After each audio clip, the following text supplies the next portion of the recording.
জয় নিতাই, জয় গৌর, জয় মহাবীর রাধারমণ। আশা করি আপনারা সবাই ভালো আছেন, আনন্দে আছেন, ভজনে আছেন। আজ আমাদের শ্রী গুরু মহারাজ সমাজবাড়ি আশ্রমের ভূতপূর্ব মহন্ত 108 শ্রী বিষ্ণুদাস বাবাজি মহারাজের স্মরণ মহোৎসবের 5টি বছর পূর্ণ। দেখুন, এই যে শ্রী গুরুদেবের বিরহ তিথি, এই তিথির অন্যান্য মহাত্মাদের তিথি বলুন, অন্যান্য সাধু সন্তদের তিথি, তার থেকে যেন এটি কোথাও একটু আলাদা।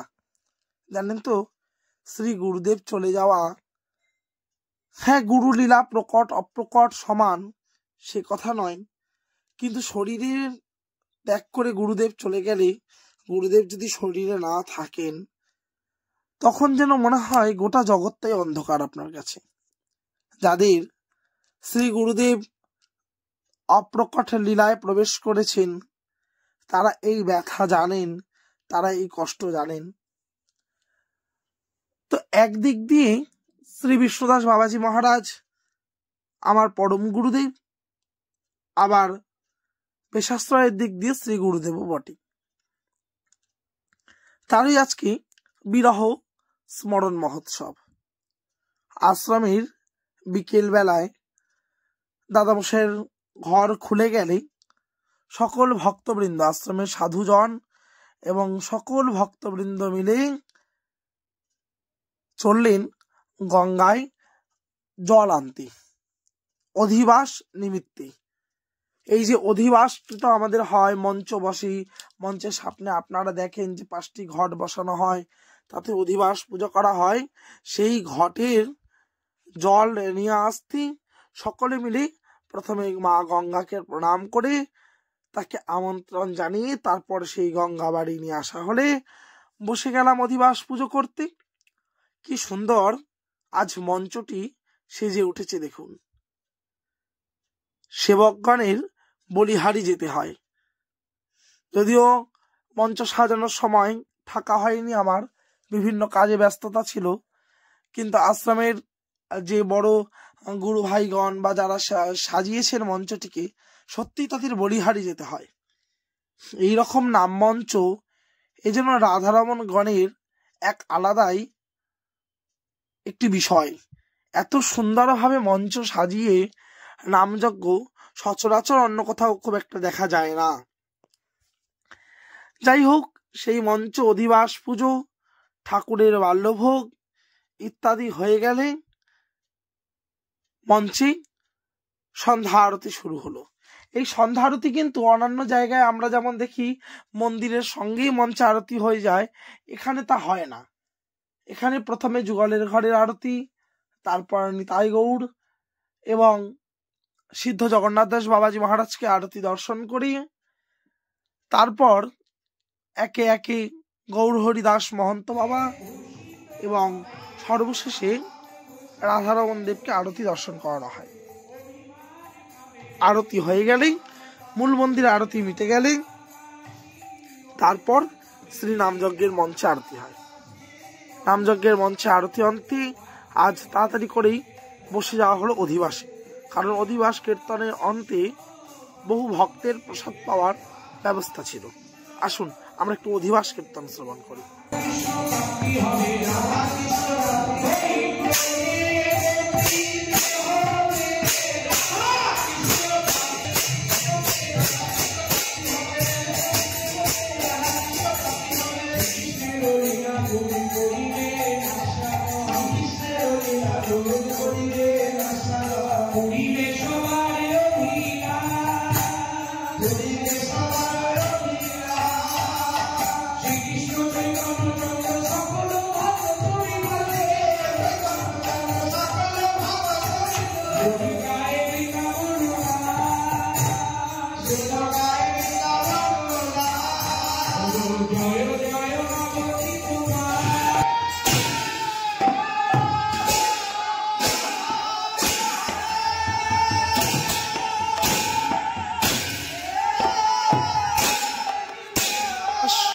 কীর্তন অন্তে উদ্দণ্ড সংকীর্তন হয়ে গেলে তারপর ভক্তদের প্রসাদ পাওয়া। আর তারপর দিন, দুদিন নামের আয়োজন ছিল, তো তার পরের দিন আবার শ্রীবাসঙ্গনে প্রভুপাদ শ্রী শ্রীজীব গোস্বামীর তিরোধান স্মরণ মহোৎসব ছিল। সেই দিন সেখানেও অধিবাস। আমাদের এই দাসীদের ওপর প্রভুপাদ ভার দিয়েছিলেন মঞ্চ তৈরি করবার জন্য এবং মঞ্চ করে অধিবাস পূজা আদি করবার জন্য। তো সেই রকম ভাবেই প্রভু শ্রী শ্রীবাস গোস্বামীর আদেশ অনুসারে আমাদের আশ্রম থেকেই আমাদের গুরু ভাই 3-4 মূর্তি সেইখানে চলে গিয়েছিলেন মঞ্চ করতে। যদিও আমার এবার সেই রকম ভাবে ছোটাছুটি করা হয়নি, কারণ যেহেতু সমাজবাড়ি আশ্রমেও এত বড় একটা উৎসব চলছে, ওদিকে শ্রীবাসঙ্গনে এত বড় একটা উৎসব, তা সমাজবাড়ি আশ্রমে বিশেষভাবেই ব্যস্ততার মধ্যে জড়িয়ে পড়েছিলাম, যার জন্য প্রভুপাদের কাছে তো ক্ষমা প্রার্থী বটে। আর তবু অন্যান্য গুরু ভাইগণ আমাকে যথেষ্টভাবে সমাজবাড়ি আশ্রমে যাতে ভালো করে সেবাটা দেখতে পারি সেই অনুযায়ী এখানে রেখে শ্রীবাসঙ্গনের তারা নিজেরাই সামলে নিচ্ছিলেন প্রভুপাদের কৃপায়। তো আজ ছিল সাধু সেবা। একদিকে যেমন শ্রীবাসঙ্গনে অধিবাসীর মঞ্চ তৈরির কাজ চলছে, তেমন এদিকে আজ সমাজবাড়ি আশ্রম থেকে 150 মূর্তি সাধু প্রসাদ পাওয়ার নিমন্ত্রণ করা হয়েছিল।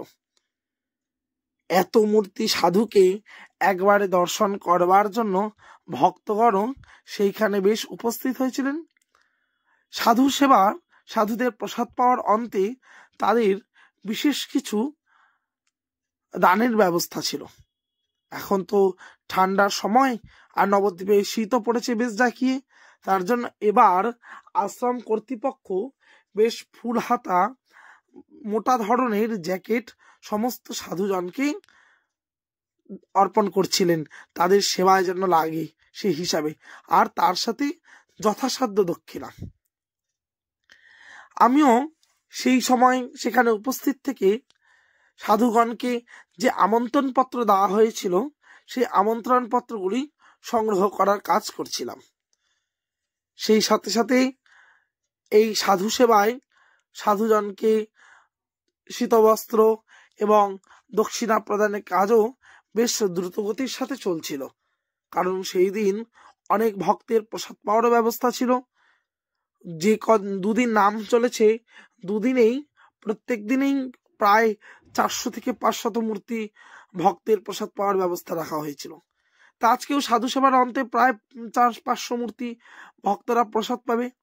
তো যেহেতু এদিকে বেশি সময় চলে গেলে ভক্তদের প্রসাদ পেতেও দেরি হবে, এদিকে সাধু সেবা আমার ভক্তদের প্রসাদ পাওয়া মিটাতে সন্ধ্যা হয়ে গেল। আর সন্ধ্যাবেলা আমি ছুটতে ছুটতে এলাম শ্রীবাসঙ্গনে প্রভুপাদের আদেশে সেখানে মঞ্চ পুজো করতে। মঞ্চ পুজো অন্তে শ্রীবাসঙ্গনের সন্ধ্যা আরতি শুরু হলো। এই দেখুন, আমাদের সমাজবাড়ি প্রত্যেক বছর কিন্তু শ্রীবাসঙ্গনে এই উৎসবে মঞ্চটি একটু অন্যভাবে করা হয়। এবছর অনেকটাই আলাদা। এই মঞ্চটি দোলের সময়, যখন দোলে প্রভুপাদদের শ্রীবাসঙ্গন সোনার গৌরাঙ্গ মন্দিরে নামযজ্ঞ হয়, তখন এই মঞ্চ বেরিয়ে আসেন।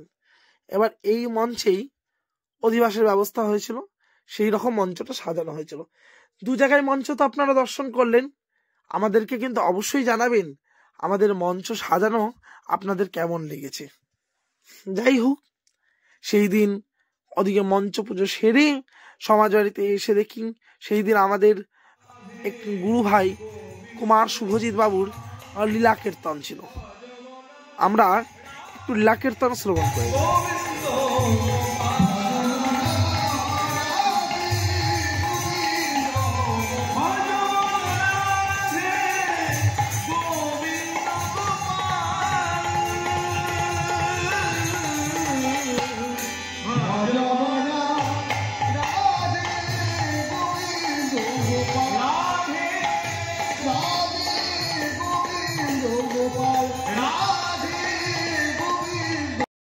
দুই দিনেই সমাজবাড়ি আশ্রম সর্বদিন মুখরিত ছিল নিতাই গৌর রাধেশ্যাম নাম সংকীর্তনে।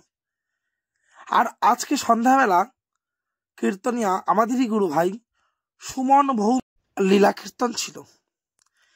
আর সুমন ভৌমিকের পরেই ছিলেন বিশিষ্ট কীর্তনিয়া শ্রী গৌরাঙ্গ সুন্দর চক্রবর্তী মহাশয়ের লীলা কীর্তন।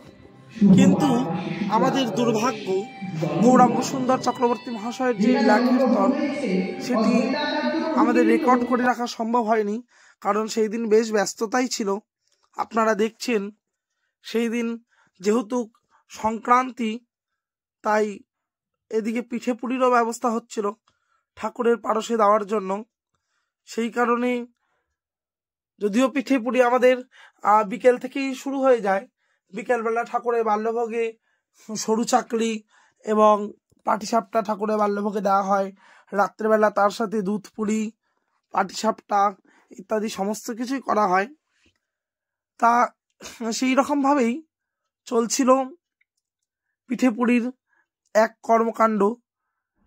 আর আগে জানেন তো সমাজবাড়ি আশ্রমে এই পিঠে পুলি কিন্তু খুব বিশেষভাবে অনেক বড় আকারে হতো, কিন্তু সমাজবাড়ি মহারাজ এই একই তিথিতে অপ্রকট লীলায় প্রবেশ করায় সেই রকম ভাবে এখন আর সম্ভব হয়ে ওঠে না। একদিকে মহন্ত মহারাজের এত বড় উৎসব, আরেকদিকে ধরুন এই সব জোগাড়, এই দুটি আর পেরে ওঠা হয় না।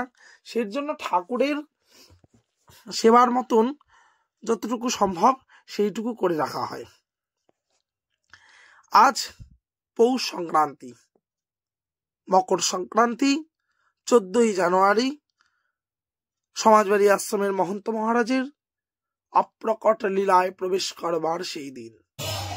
সকালবেলা প্রেমদাতা নিতাই বলে গৌর হরি হরি বল নাম করতে করতে বৃহৎ নগর সংকীর্তন বের হলো। একে একে সমাজবাড়ির পাশ থেকে নরসিংহদেবকে দর্শন করে,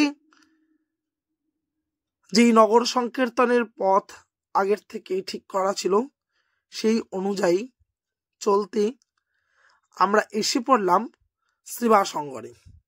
শ্রীবাস অঙ্গনে প্রভু নিতাই চাঁদকে কিঞ্চিত নাম শ্রবণ করিয়েই গোস্বামীগণের আশীর্বাদ মাথায় নিয়ে আবার গৌর হরিবল ধ্বনি করতে করতে নগর সংকীর্তন এসে উপস্থিত হলো সমাজবাড়ি আশ্রমে।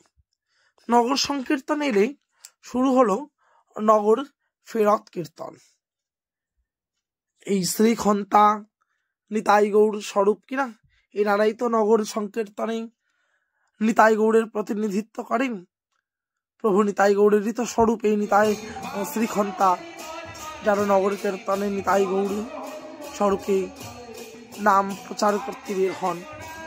সেই নাম প্রচার করে গৌর সুন্দর এলেই নগর সংকীর্তনে ফেরত কীর্তন শুরু হলো। আর ওইদিকে সচিমা তার প্রাণের গৌরকে কোলে বসিয়ে ক্ষীর সর নবনী খাওয়াতে শুরু করল।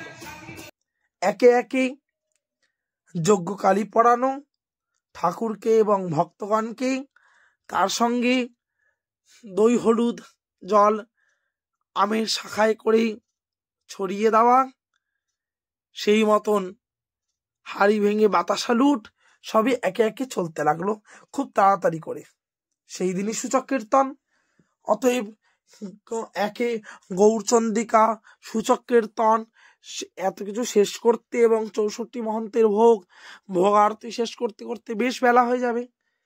তা সেই দিনও ভক্তবৃন্দের প্রসাদ পাওয়ার ব্যবস্থা আমরা 3000 ভক্তের মতন ভেবেছিলাম, কিন্তু সেই জায়গায় প্রায় 3,500-4,000 ভক্ত অযাচিত কৃপা করে এসে আমাদের দর্শন দিয়েছিলেন এবং সেবা করার সৌভাগ্য প্রদান করেছিলেন।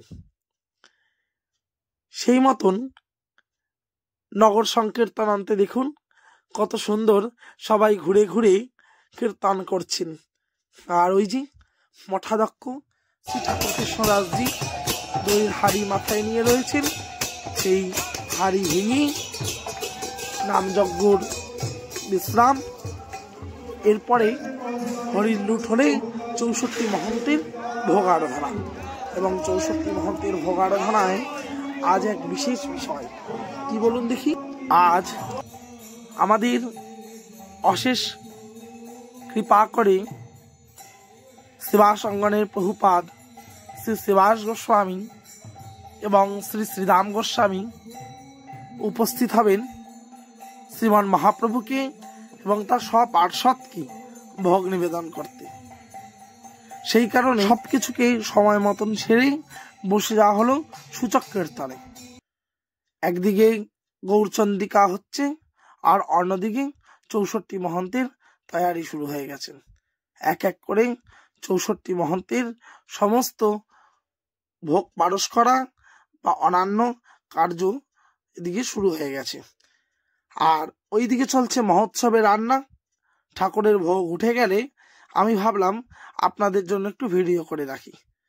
এদিকে চলছে তখন 64 মহন্তের পরে যে ভক্তবৃন্দকে প্রসাদ পাওয়ানো হবে সেই প্রসাদের তোড়জোড়। আজ প্রসাদে ছিল পুষ্পান্ন, আলুর দম এবং তার সঙ্গে মিষ্টি ও পাঁপড় ভাজাও ছিল।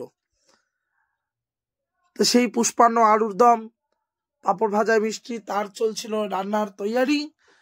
আর এই করতে করতে 64 মহন্তের আরতি শুরু হয়ে গেল। প্রভুপাদগণ কৃপা করে দাসকেও সাথে নিয়েছিলেন। তাদের সঙ্গে শ্রীমান মহাপ্রভুর এবং সব পার্ষদগণকে ভোগ নিবেদন কার্যে এবং আরতি কার্যে প্রভুপাদগণের অশেষ করুণায়। আর সেই দিন আমাদের মধ্যে এসে উপস্থিত ছিলেন গৌড়ীয় বৈষ্ণব জগতের এক অন্যতম উজ্জ্বল নক্ষত্র শ্রী বৈষ্ণবপদ দাস বাবা, যিনি বিশ্বনাথ পণ্ডিত বা বৈষ্ণবপদ বাবা বলে জগতে প্রচারিত। সেই বৈষ্ণবপদ বাবা অযাচিত কৃপা করে আমাদের কাছে এসে উপস্থিত হয়েছিলেন। সেই বৈষ্ণবপদ বাবার ওই অল্প সময়ের জন্য আসা সেটুকু যেন আমাদেরকে এক আলাদা আনন্দ প্রদান করেছিল।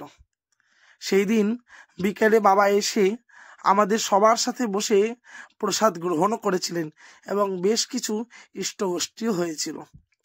তো যাই হোক, এদিকে 64 মহন্তের আরতি অন্তেই ভক্তবৃন্দকে প্রসাদ পাওয়ানোর ব্যবস্থা শুরু হয়ে গেল। যেহেতু অতজন ভক্তবৃন্দ, তো তাদের প্রসাদ পাওয়াতেও বেশ সময়ের প্রয়োজন।